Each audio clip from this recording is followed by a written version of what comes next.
Bonjour. Bonjour à tous. Alors, vous avez donné l'image du leader à votre partenaire de vie Ou à votre ex-partenaire. ou à votre ex-partenaire. Voilà. Ce qui s'est passé, c'est qu'en fait, vous n'en avez pas conscience.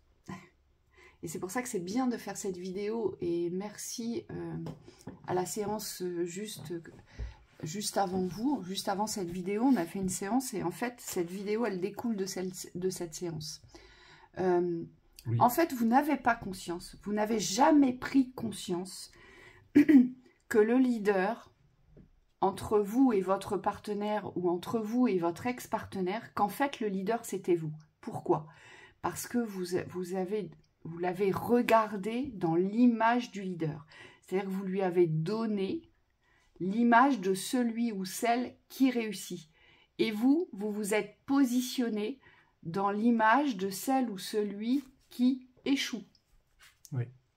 Oui, de celui qui échoue, c'est celui qui est en retrait, celui qui est effacé et celui qui subit aussi l'influence de l'autre. Parce que il faut savoir qu'on peut être un suiveur, mais être quelqu'un de bon. On me dit, il y a des bons suiveurs, c'est-à-dire des bons numéro 2, si on peut dire. Oui, et puis il faut aussi se dire que parfois on est le numéro 2 parce qu'on a besoin d'être initié.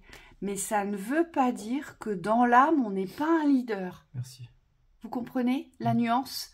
C'est pas parce qu'à un moment donné de notre existence, on a besoin de recevoir une initiation qu'on n'est pas leader.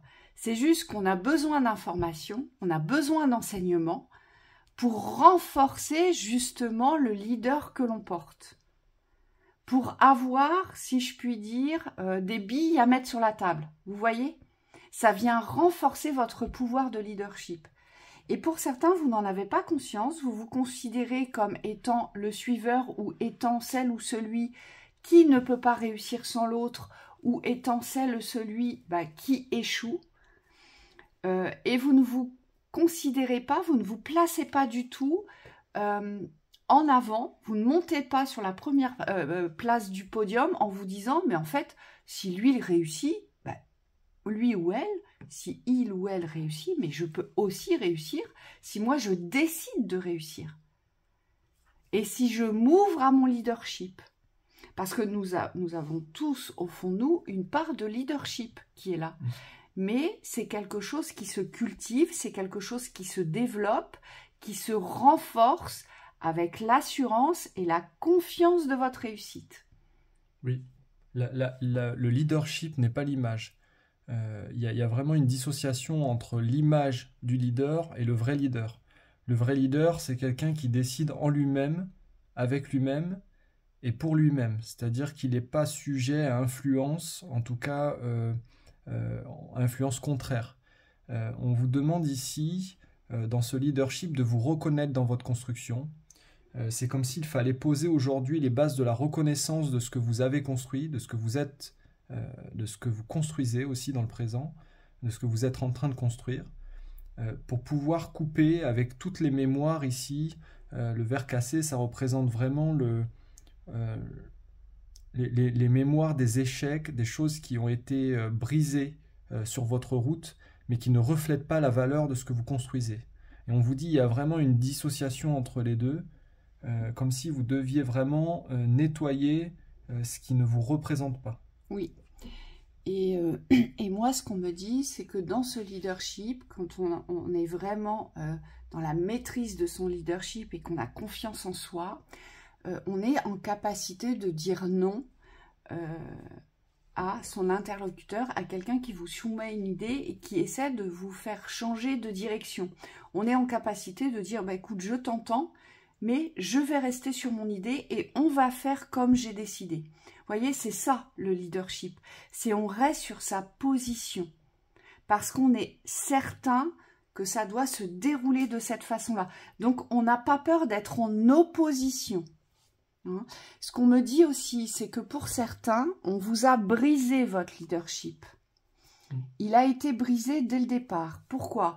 Et ça, c'est dans les schémas de transmission du transgénérationnel. Ça vient de là. Pour certains, on vous a brisé votre leadership depuis l'enfance.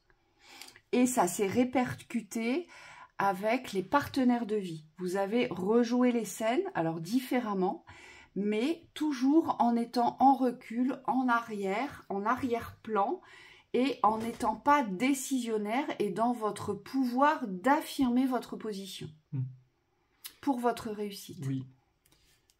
Faut savoir qu'au niveau du leadership et du suiveur, vous possédez forcément dans les deux représentations de la polarité, que ce soit l'âme ou le corps, l'un et l'autre.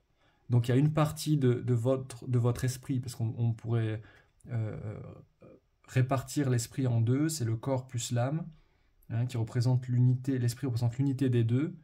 Et là on vous dit, il y a forcément en vous une partie de leader, donc qui est associée dans la dominante soit à l'âme, soit au corps. Et il y a une partie qui est plus dans le suiveur, dans le fait d'être ouais, moi j'ai pas d'autres mots, donc c'est d'être suiveur, mais d'être aussi un soutien. Je vois ce que oui. tu veux dire. Moi, ce qu'on me montre, c'est qu'il y a, ouais. Il y a le leadership terrestre, le leadership de l'action, d'accord, où là on est vraiment dans cette expression de j'y vais, ça se déroule comme ça, je choisis, je me positionne, j'actionne, voyez. Et peu importe qui va venir vous contrer, vous allez rester sur votre manette d'action, d'accord. Et puis, il y a le leadership sous-jacent, où là, on va se positionner comme un suiveur. Mais comme un suiveur dans le manager et dans, je dirais, le soutien de son équipe. C'est-à-dire qu'on va les stimuler par en dessous. On va les soutenir par en dessous, mais on va rester en retrait. Pourquoi ?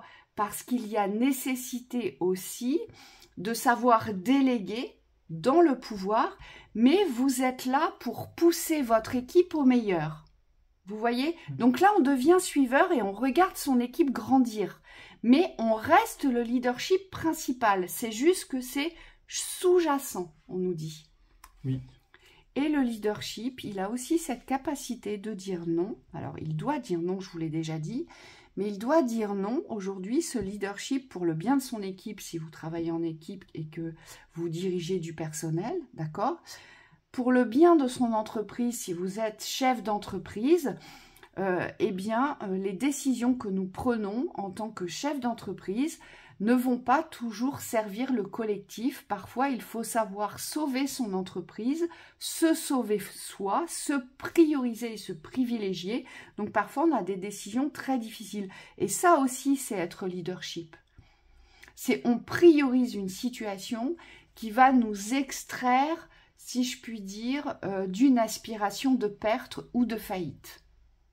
C'est ça aussi être un leadership, c'est savoir se retourner, c'est savoir avoir des plans B, c'est savoir se stimuler, reprendre le dessus quand ça ne va pas. Vous voyez, on ne lâche pas. Si je puis dire, on devient une tique, on s'accroche. Oui, oui, et c'est vraiment être au-dessus de l'image. Ce que je vois, c'est que pour certains, vous avez quelque chose à franchir par rapport à l'image. Il faut dépasser toutes ces personnes qui aujourd'hui se positionnent comme des leaders, mais qui n'en sont pas. On me dit, il y a beaucoup de gens comme ça. Autour de vous, vous en côtoyez, vous en voyez. Alors, il y a des leaderships au niveau professionnel, puis il y a des leaderships aussi amoureux. C'est des personnes qui prennent des décisions sur le plan sentimental, qui dirigent la vie sentimentale, mais qui n'ont pas les capacités de le faire.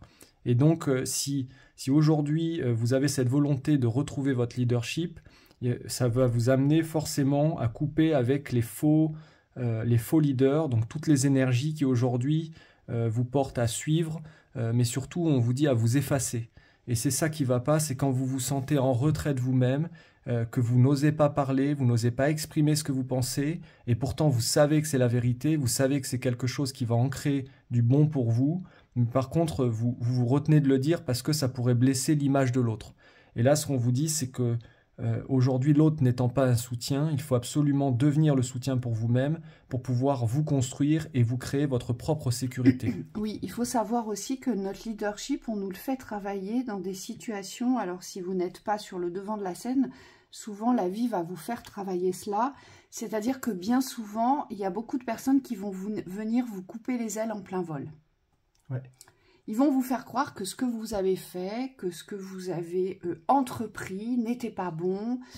Et ils vont vous démonter toute votre structure. Vous voyez, que ce soit professionnel ou amoureux ici. Oui. Ils vont vous démonter toute votre structure et ils vont prendre le pouvoir en disant non, on reste sur ce qui a été décidé, ce que tu as fait n'est pas valable ou ce que tu as décidé n'est pas valable. Moi, j'ai décidé qu'on irait passer un week-end à Paris, on ira le passer à Paris et on n'ira pas le passer à Nice. Parce que, voilà, il va vous invoquer, si je puis dire, beaucoup d'arguments, mais qui ne tiendront pas la route. Et c'est là où on vous dit, où il ne faut pas vous laisser vous faire couper vos ailes. Ça veut dire quoi? Ça veut dire que certes, vous ne pouvez pas passer au-dessus, parfois. Parfois, si c'est un supérieur hiérarchique, vous ne pouvez pas lui dire très clairement, écoute Coco, t'es pas compétent. T'es pas compétent, t'es pas compétent. Mais ça, on ne peut pas toujours l'exprimer. Mais moi, je vous invite à le penser fortement. Cette personne n'est pas compétente et moi, je sais que ce que j'ai fait, ça, c'est professionnel. Vous voyez, on garde sa certitude. Et dans l'espace de l'amour, là, par contre, c'est une autre thématique. Il faudrait véritablement agir différemment. C'est quand on vient vous couper vos ailes de l'autonomie et de l'indépendance qui vous prône la liberté. Il faut savoir que l'amour n'est absolument pas privation de liberté. Au contraire, l'amour nous ouvre toutes les libertés. C'est de la force. C'est de la force. Ça renforce aussi. Oui, oui, oui. Et aujourd'hui, quand on vient vous couper les ailes en plein vol, si c'est un partenaire ou un ex-partenaire qui vous coupe les ailes en plein vol, eh bien, aujourd'hui, il faut répliquer. On vous dit, il ne faut plus vous laisser couper les ailes. Si vous avez décidé d'aller passer un week-end à Paris, restez sur vos positions et trouvez un compromis, mais ne restez plus en retrait aujourd'hui. Si vous avez tout organisé, si pour vous c'est le bon plan, on vous dit, mais allez-y, faites ce qui a du sens pour vous et n'ayez plus peur de dire non, de vous positionner pour votre bien-être. C'est ça, être leadership aussi. C'est pour soi qu'on le fait, c'est pour donner du sens à son existence, mais c'est surtout pour se sentir vivant. Parce que le leadership, c'est vraiment quelque chose qui anime. C'est un feu, c'est une passion. C'est brûlant, c'est dévorant. Oui, et c'est vraiment quelque chose qui peut s'étendre à beaucoup de relations. C'est-à-dire que là, on parle vraiment de la relation du partenaire de vie parce que dans la guidance ou dans ce qu'on est en train de transmettre, c'est comme si le schéma est assez récurrent. On a remarqué que beaucoup d'entre vous, vous avez été ou vous êtes en relation avec des partenaires de vie, avec des ex, qui vous ont souvent porté à destruction dans votre construction. Et donc là, il y a un besoin de se réhabiliter dans votre pouvoir de construction. Ça, c'est une chose. Maintenant, il y a une autre chose, c'est que cette image du leader, c'est-à-dire cette image qu'on vient briser, ce qu'on vient briser chez vous, on me dit, ça a lieu dans toutes les relations. Donc à différents niveaux, moi j'avais l'exemple tout à l'heure qui me venait, il peut y avoir une amie par exemple à qui vous allez faire des confidences sans cesse, et ça va toujours se retourner contre vous, ça va toujours être votre faute. Ça aussi c'est une image de quelqu'un qui va venir briser votre leadership parce qu'elle va avoir tendance à vous décourager dans la motivation, dans les conseils que vous souhaitez lui apporter. C'est comme si c'était toujours porté à ça marche pas. Donc à la fin, vous dites, mais moi je suis une mauvaise amie, en plus ce que je donne comme conseil, ça ne sert à rien, et ça va vous démonter dans votre valeur. On a d'autres exemples, par exemple un client qui va venir vers vous, on me dit, vous êtes agent immobilier, tiens au hasard, quelqu'un vient vers vous et il vous dit, oh, bah, de toute façon, tout ce que tu as dans ton magasin, ça sert à rien, de toute façon tu vendras jamais rien. Et bien là, on me dit, il faut avoir la capacité, quand vous êtes dans ce rôle de l'agent immobilier, de ne pas tenir compte si c'est un homme, si c'est une femme, mais il faut vous positionner pour lui dire « mais moi, monsieur, je ne vous permets pas de dire ça ». Parce qu'il y a comme une forme de fermeture, de fermeté à poser avec les personnes qui vont poser une dévaleur sur ce que vous faites professionnellement. Et ça, on me dit, il ne faut pas laisser transiger, parce que les personnes qui se permettent de venir chercher de l'aide, ou un conseil, ou quelque chose que vous pourriez leur donner, mais qui derrière vous descendent dans la valeur, on me dit c'est quelque chose à ne pas tolérer. Oui. Et moi, j'avais autre chose pour terminer, mais ça résume le tout, je crois. On vous dit, le leadership n'est pas associé à la valeur matérielle et financière dans la réussite. Ça, c'est vraiment une fausse image de la croyance. Donc voilà. D'accord. Donc allez-y, reprenez votre leadership. Le but, vous, c'est ça, c'est de construire votre édifice. Hein, et laissez derrière ce qui est cassé. Ça ne vous servira plus. Belle continuation. À À bientôt. bientôt.